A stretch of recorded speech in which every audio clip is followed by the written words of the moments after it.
자, 우리가 지난주에 이제 그룹의 유형과 목표 설정이라는 이 첫 번째 내용을 가지고 봤는데요. 소그룹은 크게 두 가지의 실로 이루어진다는 이야기를 나눴었어요. 과정과 틀이다. 그래서 이 과정이라고 하는 것은 소그룹의 주관적 요소인 거고요. 주관적 요소라고 하는 것은 소그룹이 시작되기 전까지는 실제로 존재하지 않는 것들이에요. 멤버들이 와서 자기들의 어떤 반응과 삶을 직접 말하기 시작할 때 그 당시에 존재하게 되는 요소들, 그게 과정이고요. 틀이라고 하는 것은 소그룹이 시작되기 전에도 이미 존재하고 있는 객관적인 요소들이에요. 예를 들어 교제라든지 뭐 장소라든지 시간, 모임 시간이라든지 이런 규칙과 관련된 부분. 특별히 이제 좀 더 간단하게 말하면 과정이라고 하는 것은 소그룹 안에서 이루어지는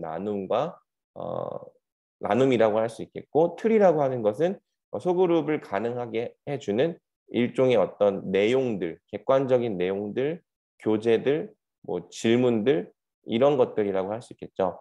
그래서 이 소그룹마다 특성이 다르고, 어떤 소그룹은 틀이 높고 과정은 적은 반면에 이제 또 어떤 소그룹은 틀은 거의 없고 과정은 많을 수 있다. 그리고 틀이 주는 이 장점은 뭐냐면 안전한 느낌, 가치 있는 정보, 그리고 과정으로 이어질 수 있는 디딤돌의 역할을 한다라는 걸 배웠고요. 그 다음에 이 과정의 측면은 이제 그 객관적인 내용이 우리의 삶에 체득되고 내면화되는 과정으로 이어지는 거죠. 그래서 좋은 소그룹은 사실 이 과정과 틀이 적절하게 배합된 소그룹이다. 너무 이 과정만 있으면 안 되고, 그러니까 어떤 이 같이 다뤄야 될 내용들 없이 그냥 생각나는 대로 말하기만 하는 소그룹은 그냥 이 뒷마당 파티 같은 느낌이 될 수 있고, 반대로 과정 없이 목자가 혼자서 어떤 내용을 전달하기만 하는 이 틀만 있는 소그룹은 딱딱한 강연이 되기가 쉬운 거죠. 그래서 우리는 이 소그룹의 과정과 틀을 적절히 잘 배합을 해야 되는데, 이 배합이라고 하는 것이 정답이 없다는 얘기를 했었어요. 그래서 여러분들이 소그룹의 이 상황을 잘 살피면서 우리 소그룹에는 틀이 좀 더 많이 필요할지 아니면 과정이 더 많이 필요할지를 결정해 나가고, 또 그때그때 상황에 맞게 잘 적응시키는 것이 중요하다는 얘기를 지난 시간에 했습니다. 자, 그러면 이제 어떻게 구체적으로 그룹의 유형과 목표를 구상할 것인가에 대한 내용을 오늘 좀 간단하게 살펴보고 이제 상반기 목자 교육은 마치도록 할게요. 자, 어떻게 그룹을 시작할 것인가라고 했을 때 종합적 체계적 틀을 갖춘 전체 프로그램에 따라서 소그룹을 시작할 수도 있고, 완전 백지 상태에서 소그룹을 시작해야 되는 상태가 있을 수도 있겠죠. 우리 교회 목자들은 어떤 상태인가요? 종합적 체계적 틀까지는 없는 것 같아요. 제가 봤을 때 제가 그 정도까지 제시해주고 있는 상황은 아닌 것 같고, 그렇다고 해서 완전 백지 상태로 모든 걸 다 목자들에게 맡겨놓고 있는가 물어보면은 상당수 많은 부분들을 목자들에게 맡겨놓고 있는 것 같지만 일종의 이 내용과 틀은 제공해주고 있죠.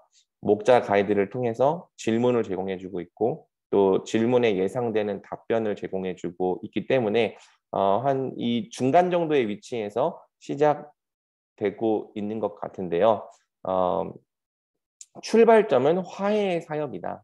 그래서 우리가 이거는 정말 초창기에 같이 배웠던 내용인데, 그룹에는 이 특수 목표와 보편 목표가 있고, 우리는 특수 목표를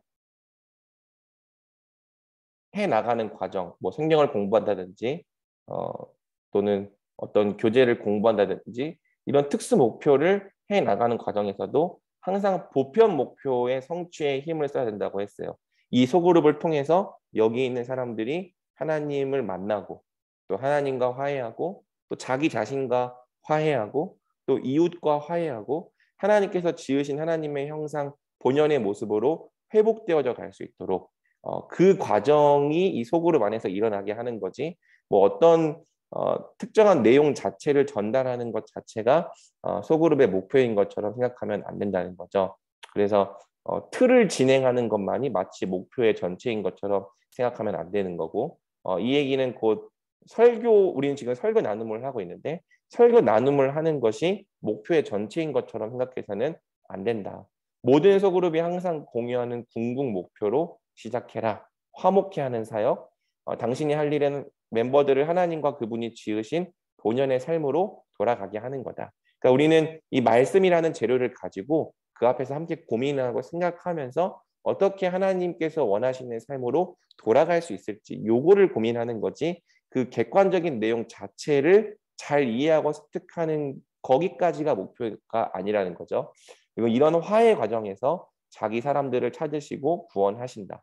이게 언제나 닻이다. 닻이라고 하는 것은 이제 배가 이 움직이지 않도록 그 떨어뜨려 놓는 그 앵커를 말하는 거잖아요. 그래서 언제라도 돌아와 방향을 확인할 수 있는 기준점이라고 생각할 수 있습니다. 자, 그러면서 이제 우리 그룹의 유형과 목표를 생각해 봐야 돼요. 우리 그룹이 이루려는 일이 무엇인가? 또 우리 그룹이 수행해야 할 기능과 과제가 무엇인가? 어떤 사람들은 이 목장에 대한 이 유형 그리고 목표에 대해서 구체적인 생각을 갖고 있는 목자들도 있을 거고요. 사실은 목자가 뭘 해야 되는지 잘 생각이 없는 상태로, 아니면 잘 배우지 못한 상태로 목자가 된 지체들도 있을 거예요. 근데 분명한 사실은 목장이 뭘 하는 공동체인지에 대한 그 목자의 구상 목표가 분명할수록 멤버들의 호응도도 높아질 거라는 거예요. 뭐 그것이 성경을 열심히 가르치는 것이든, 그것이 뭐 교제를 열심히 하는 것이든, 목자들의 나름대로의 이 분명한 구상 목표가 있을 거고, 그것이 분명하면 분명할수록 멤버들의 호응도가 커질 거라는 거죠. 반대로 목자 자체가 이 목장 안에서 뭘 해야 될지 잘 모르겠는 불분명한 목표를 가지고 있다면 멤버들도 같이 와서 방황하게 되겠죠. 우린 여기서 뭘 해야 되는가. 그래서 이 목자가 먼저 이 성경 이 목장의 모임에 대한 이 구상 목표를 분명하게 가지는 것이 중요하다. 이 내용들을 이제 저자는 말하는 겁니다. 목표 그룹 구상의 예시가 있는데요. 성경 공부 그룹이나 책 공부 소그룹은 이제 성경의 여러 책이나 본문 또는 성경적 주제에 관한 일반 서적을 공부하고요. 그들은 진리를 이해하고 적용하며 서로를 위해 기도하고 지원하는 데 집중하겠죠. 뭐 주제별 지원 그룹 같은 경우에는 결혼 생활, 자녀 양육, 데이트, 뭐 대인 관계 등 뭐 특별한 관심 분야나 성장 영역을 중심으로 보이는 거고요. 그들은 주제에 입각한 교재를 공부하며 주제와 관련하여 서로 관계를 형성한다. 제 와이프 같은 경우에는 매주 목요일 저녁에 가정 제자 훈련이라고 하는 그 책을 같이 다른 아내의 친구들이랑 나누면서 어떻게 하면 성경적인 가정 그리고 또 양육을 할 수 있는가, 이런 주제별 지원 그룹을 하고 있어요. 그 다음에 이제 회복 그룹 같은 경우에는 사실 교회 안에서 잘 찾아보기 어려운 그룹이긴 한데, 뭐 중독, 악습, 이혼, 종속 이종 관계 등 아픈 부분의 치유를 위해 함께 모이는 그룹이 있겠고요. 우리 교회는 이런 그룹이 좀 없는 것 같지만 또 이런 그룹들을 잘하는 교회도 있다고 들었습니다. 또 일반 지원 그룹이나 성장 그룹 멤버들은 영적, 정서적, 인격적 성장을 위해 모인다. 일상생활, 관심사, 삶의 짐을 모임에 가져온다. 자, 그러면 목장은 이 중에서 어떤 그룹인가요, 대체? 목장이 생각보다 좀 넓은 범위를 가져요. 그러니까 한쪽으로 치우치면은 목장이 오히려 정체성이 사라지는 것 같아요. 그러니까 예를 들어서 너무 이제 이 진리에 집중하는 측면으로 목장을 진행해 나가면 진리에 막상 관심이 없는 사람들은 그 목장에 왔을 때 되게 좀 거부감을 느끼거나 아니면 고리타분하다고 느끼거나 따분하다고 느낄 확률이 크죠. 왜냐하면 그들의 어떤 이 생각과 목적 자체가 여기서 막 진리를 잘 배우는 데 있지 않으니까. 또 반대로 어떤 이 진리를 굉장히 잘 배우고 적용하는 것이 목표인 사람들이 어떤 소그룹이 왔는데 정작 그 진리에 대한 내용은 나누지 않고 어떤 삶에 대한 일상생활 관심사, 삶의 짐에 대해서만 얘기를 나눈다면 그 사람들은 진리를 나누지 않는 것에 대한 이 답답함과 갈급함을 느끼게 될 거예요. 그쵸? 제가 이제 여러 번 피드백 해 준 거 보니까 이런 부분에 대한 아쉬움을 가진 목자들도 분명 있었던 것 같아요. 이 목장이라고 하는 것은 참 대단히 어 복합적인 그룹인 것 같아요. 성경 공부 그룹이냐? 성경 공부 그룹은 아닌 것 같아요. 근데 성경을 기반으로 하죠. 그럼 주제별 지원 그룹이냐라고 했을 때 막상 또 주제별 지원 그룹은 아니에요. 근데 또 모이게 되면은 여러 가지 주제를 가지고 얘기를 하게 돼요. 취업에 대한 문제라든지 연애에 대한 부분이라든지 또 여러 가지 좀 그 나이 때 겪을 수 있는 주제들에 대해서 함께 고민하게 되죠. 그럼 회복 그룹인가? 회복 그룹은 아닌데 또 사실상 이 아픈 부분의 치유가 다뤄지는 그룹이 되기도 해요. 그럼 일반 지원 그룹이냐? 여기에 좀 가깝긴 한 것 같아요. 그래서 영적, 정서적, 인격적 성장을 위해 모이는데 그렇다고 인제 일상생활과 관심사와 삶의 짐에 대해서만 얘기하도록 모였는가? 또 그렇지 않고 이 성경 공부 그룹 성경을 같이 설교를 같이 인제 고민하는 요러한 내용의 측면도 많이 포함이 되는 것 같죠. 그래서 목장은 이 네 그룹 중에 어딘가에 위치해 있는 그룹이고 아마 이 그룹의 색깔은 여러분 목자의 스타일이 어떤가에 따라서 그리고 목원들의 니드가 뭐인가에 따라서 좀 변동될 수 있다. 요렇게 저는 이야기를 하고 싶습니다. 소그룹의 특성을 결정짓는 기타 결정 요인들이 있는데요. 소명, 목자의 소명과 열정이 무엇인가? 즉 당신은 목자로서 어떤 소명을 갖고 있고 내가 목자로서 뭘 해야 된다고 생각하고 있는가도 소그룹의 특성을 결정짓고요. 그다음에 이제 멤버들의 필요가 사실은 제일 중요하죠. 자, 그래서 궁극적으로 그룹이 제2의 가정 기능을 해야 되는데요. 어 매 그룹이 제2의 가정이 되려면 멤버들의 필요를 섬겨줘야 되는 거죠. 그러니까 사실 멤버들이 가장 좋다고 생각하는 그룹은 나의 필요가 채워지는 그룹일 거예요. 멤버들이 채움받아야 될 영적, 정서적, 인격적, 관계적 필요는 무엇인가? 그다음에 지도층의 시각. 당신을 리더로 세운 교회 지도층은 무엇을 소그룹 설계의 가장 중요한 요소로 보는가? 그들은 당신의 기여를 어떻게 보는가? 그러니까 이거는 제가 여러분에게 뭘 기대하고 있는가에 대한 부분인 거죠.